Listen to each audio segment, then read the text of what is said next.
Yo, people, welcome back. It's your boy Tony, aka Two Tone.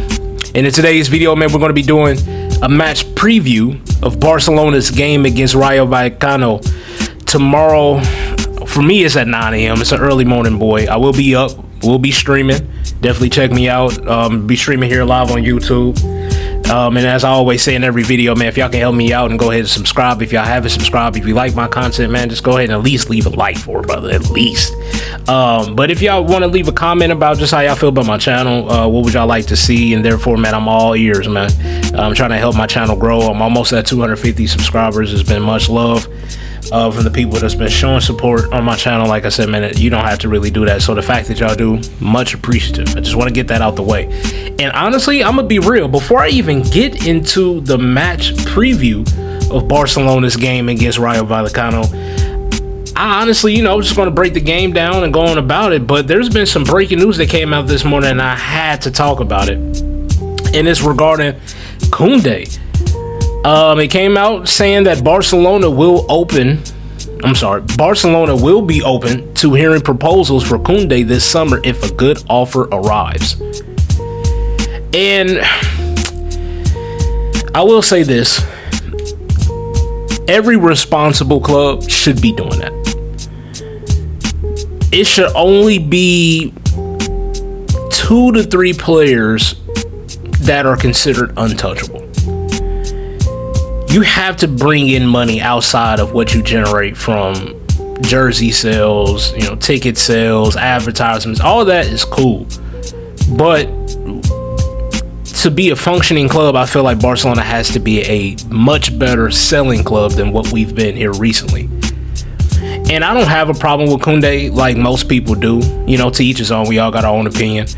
We are still asking this man, who was naturally a center back, to play at right back. And the fact that he's a trouble-winning right back and was one game away from possibly being a Champions League winning right back, I think he deserves a lot more credit than what people refuse to give Kounde, if I'm being real. But at the same time, every player that comes in eventually will go. We've seen it from the highest of highs with Messi, and we see it every year with some players departing, no matter who you are. So my point when Kounde is this. This doesn't mean Barcelona will be pushing him out. If somebody slaps a 60 million euro offer on the table, I'm going to be real, I'm taking that. Some people may say, nah, we can get 80 million, we can get 90 million and more, but I don't believe that's realistic. If I go and check Kounde's age just real quick, Kounde is 27. Okay, so he's still in his prime. He turns 28 this year. But what is his future at the club as far as, is it just going to continue to be a right back? And as you get older and you lose your pace and the amount of games that he has to play year in and year out, just how valuable can he really be at the right back position as he starts to age? It's a fair question. They have his transfer value at around $69 million. So from off the top of my head, that's pretty close to about 60 million euros, which is what I recommended, that if we get an offer from a team, I don't know who that would be, if I'm being real. Maybe a team in the Premier League. But Barcelona holds all the cards as far as if there is a solid offer that's put on the table. Barcelona has to accept it. Now, that don't mean that Kounde has to accept it. He may love life in Barcelona. He may see himself retiring here, or at least playing out until the end of his contract, which is not until 2030, mind you. He just signed an extension. So the fact that his contract doesn't end until another 4 years from now, he really don't have to go anywhere. So I'm gonna just say this to wrap up this Kounde topic before we get into the match preview. It's smart for Barcelona to hear out offers if there is an offer that's put on the table. He has a contract for another 4 years. We're not pressured to sell. But if somebody puts a 60 million or more offer on the table, Barcelona would be naive not to accept it. That doesn't mean Kounde will accept it. Doesn't mean Kounde's going anywhere.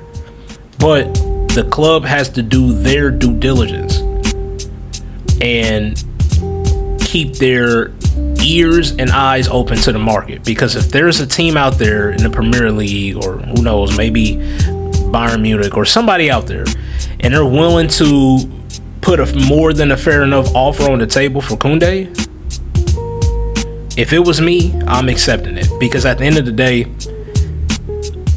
players come and go. And Barcelona has La Masia. Our money is just starting to get back right. So we will be fine regardless. But it's the responsible thing to do. If you tell everybody none of our players is for sale, how do you generate money outside of what you sell from ticket sales, jersey sales, and advertisements, and etc.? You have to bring in money in the transfer market via selling players.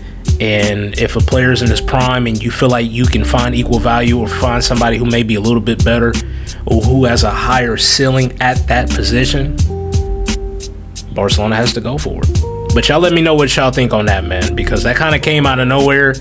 But it's smart and it's the responsible thing for Barcelona to do. Doesn't mean anything is going to happen, but definitely want to hear y'all opinions on the Kounde breaking news that came out today. Now, let me get back to the match preview, man. This is going to be pretty straightforward, man, because at the end of the day, we're playing an opponent who, to be fair, our head-to-head history, it's usually pretty tight every single time we play against Rayo. We had a 1-1 draw last year at home. We barely won 1-0 when we played them away 2 years ago. Only won by one goal. The last, our only comfortable win, from what you can see without me scrolling down, was May 19, 2024, when Barcelona won 3-0. Every other game, 1-1, 1-0, 2-1, 1-1, 2-1. Barcelona loses. 0-0 at home for Barcelona. 1-0. Barcelona loses at home to Rayo. 1-0, 2-1. You get the point. You get the point. I've only seen a handful of times, maybe 3 or 4 times, Barcelona has beaten Rayo and beaten them by 3 or more goals, dating back to 10 years ago. We did that. We beat them by 2 or more goals 3 times in the last 10 years. So the point that I'm trying to make is, every single time we play Rayo, whether it's at home or whether we have to go to Rayo, it's never easy. We can get the 3 points, and I do believe tomorrow Barcelona will get the 3 points. But for anybody out there that thinks that Barcelona is just going to cruise past Rayo, you're sadly mistaken. You're sadly mistaken. So just wanted to show the quick history between the two, because if we look at the table, obviously Barcelona is at the top of the La Liga standings, and Barcelona will be playing their game before Real Madrid has to play a big game, a big Madrid derby against Atletico Madrid. I believe they're going to be at home, because they lost 5-2 at the Wanda Metropolitan. So they're going to have to host Atletico Madrid. I don't know, because it is not even really with Real Madrid. It's really just with Atletico. Which version of Atletico are we going to get? Because they advanced in the Champions League, but they lost to Spurs. Spurs, who's been out of form, been playing terrible. They go to London and they didn't beat them. Then you got moments where in the second leg of the Copa del Rey, they advanced, but on the road against Barcelona, they lost 3-0. Could have been more, but they did just enough to get by. So the point I'm making is, on the road, it's like they're not the same team as they are at home. So I do believe Real Madrid will win their game. That being said, Barcelona has to take care of business. If we win our game and we temporarily go up 7 points and we put all the pressure on Real Madrid, who plays after us, and they see in that standings, they're behind 7 points. They have a game in hand, but they have to play Atletico Madrid, who's in a really good form right now. I know I just made a point that they lost their 2 away games against Barcelona and against Tottenham, but this context behind it, they did enough at home to where they felt they just got to hang on. Do I agree with playing like that? No, but that's not their situation here. in La Liga. And though they have the, you know what? They got their Champions League spot locked, right? They're 13 points clear of Real Betis. They're not getting caught, so they know they're in the Champions League. You can ask, they really don't have to play for nothing. But it's a Madrid derby, and on top of that, they will rather be third than fourth. I'm sure there's some more money incentive in being in third compared to being in fourth. So that's going to be a big game tomorrow. Barcelona, we have to take care of business and put all the pressure in the world on Real Madrid to look at the standings and see that they're 7 points behind and they have arguably their biggest rival coming in town who never makes it easy for them. That's all we have to do. It's pretty straightforward. Do not drop points against Rayo Vallecano and then Real Madrid gets a victory against Atletico and then now they got the momentum, because the gap would be closer. They just beat a big rival and they know if they beat Barcelona and went out, they will win La Liga. It can flip just like that. It can go up from as far as 7 points, or Barcelona can fuck around and lose tomorrow and Real Madrid beats Atletico, and then there's a 1 point gap, and they know if they beat us head to head, they got the lead. So it's just a big weekend. We just have to make sure, again, we take care of our part. People may look at Rayo Vallecano, and like I said earlier in the video, if you think it's going to be straightforward, you're sadly mistaken. As far as the preview, this is what they have as the predicted lineup. Goalkeeper situation is going to be interesting because Joan Garcia in his last game played against Newcastle. He went out injured. Kind of spoiled the day, at least for me, because of the fact that we looked so well, especially in that second half. We're scoring goals, having fun, and then him coming out with an injury just kind of like killed my mood, because I'm thinking, obviously, we can't make a far run with Szczesny in goal. No disrespect to Szczesny. I appreciate him playing the role that he played in the treble winning side. But there's a reason why we went out in the market and got a better goalkeeper. We have to have Joan Garcia available down the stretch. Now, they're saying that his injury wasn't really as serious as what it may seem. He was just called up to the Spanish national team, and he's expected to be joining them. And they're saying that he could be available this weekend.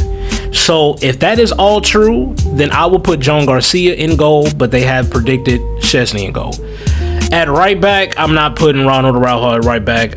If it's me, I'm starting Xavi Espart. That's just me. Center back partnership, I have no problem with Kubarsi and Gerard Martin. If it ain't broke, don't fix it. At left back, Balde's out, so you have to go with Cancelo. My midfield, there's still no Frankie de Jong. I would go with Pedri. Pedri's just looked kind of tired lately, man. Maybe, you know what? If this was me, I would have Pedri come off the bench. And I would have my midfield as Dani Olmo and Marc Bernal with Fermin Lopez as at the 10. Lamine Yamal outright. I would start with Rafinha as well. You can't drop him. With the form that he's in right now, you can't drop him. And up front, it shows spread on. Some people may say Lewandowski, but this is a continuation of what I had to say about Rashford in my last video. I personally would try something different. Every single time we play Rayo, it's a cagey match. It's usually a 1 goal difference most of the time we play, as we just talked about. I would try something different, and I would put Rashford up front, bro. I'm just being real. I will put Rashford up front because of the fact that I think they're not going to offer that much space. And I do believe Rashford has the capability to dropping in to be able to receive the ball, play it off a midfielder, and turn around and sprint into space. We've seen that for the one game we've seen him play at the striker position. It was earlier in the year. I believe it was a preseason game. Can't remember who, but I know in that game he did the 1-2. He dropped, played it off Fermin. I think Fermin played him into space, and then that's where he ended up getting that assist to Rafinha in the back post.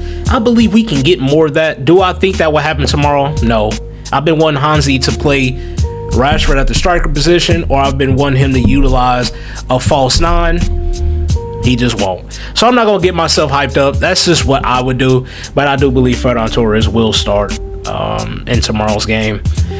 That lineup, whether you go with mine or you go with this one on here on paper,